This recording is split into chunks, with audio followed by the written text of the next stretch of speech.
I'm always concerned that people who believe what the Bible says, and that is, once you're saved, you're always saved. Nothing can take you out of the hand of God. And I personally believe you can't even take yourself out of the way.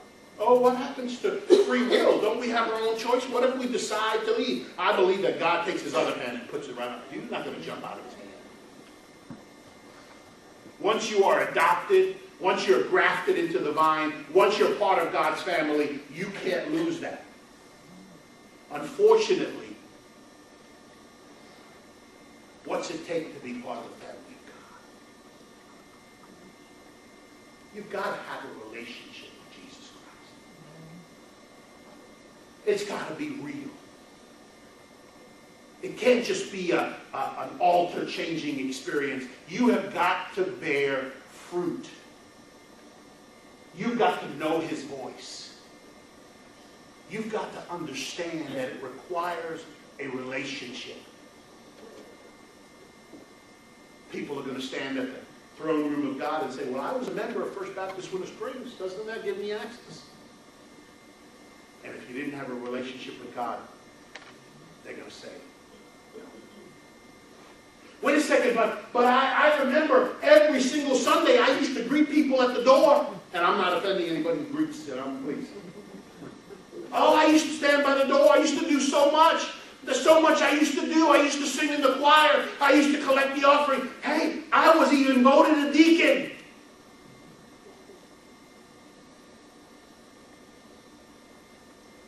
And the words are going to be simple. Depart from me, because I never knew you. See, we've gotten people way off base. Church membership is important, but not eternal. Baptism, extremely important, but not eternal. What the only thing that's eternal is knowing Jesus Christ and making him your personal Savior. And the moment that happens, the moment you step through that door, you have life, abundant life. You have his love that can change you and make you right. And finally, you have his loyalty, which means nothing can take you away. You see, we think in today's day and age that we can fix ourselves up in this day of plastic surgery. We can fix ourselves up and make ourselves look younger and more real. But let me tell you something. This is a heart issue. This is a heart issue. And as the Bible teaches us very clearly, God doesn't look at the outside. He looks at the heart. Amen. There was a woman who was told by God, she was in the hospital, she's told by God, this is it.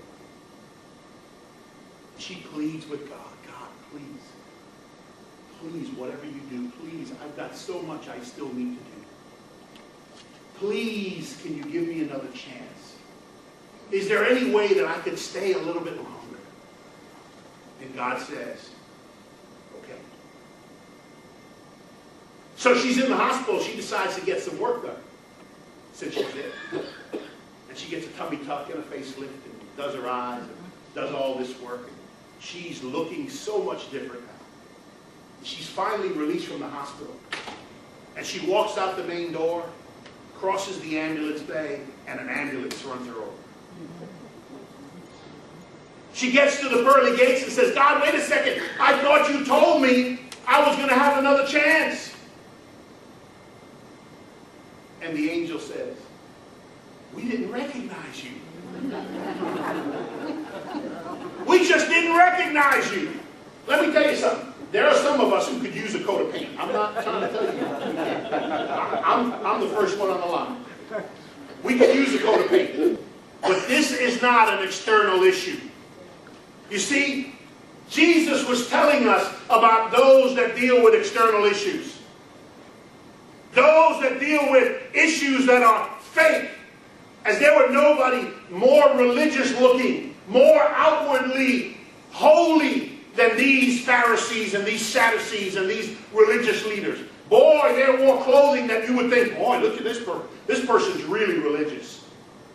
And outwardly, they would simply be everything that they thought God wanted them to be. But inside, they were nothing but thieves and robbers and liars looking out for themselves.